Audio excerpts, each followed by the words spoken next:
unidade ficar completa, nós estamos também demonstrando o sistema de cultivo protegido através de túneis baixos, certo? Onde completamos o sistema com a nossa compostagem laminar, cultivos de olerícola, o sistema de fertilização, e ainda nós estamos protegendo essa cultura, dando todas as condições ideais para um rápido desenvolvimento, né? Porque o sistema de túneis baixos nos permite armazenar o calor do dia para que à noite a cultura se desenvolva sem sofrer o estresse, né, de aumento e diminuição da temperatura.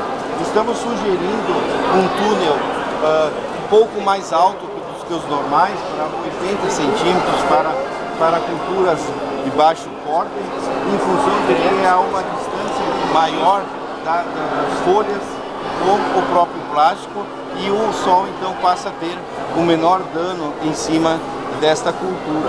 Além de que outros insetos não ficam presos aí, tipo as abelhas. E também estamos sugerindo um túnel mais alto, em torno de 1,5 metro, para culturas um pouco mais altas, tipo o pimentão ou o tomate cereja, com esse mesmo objetivo.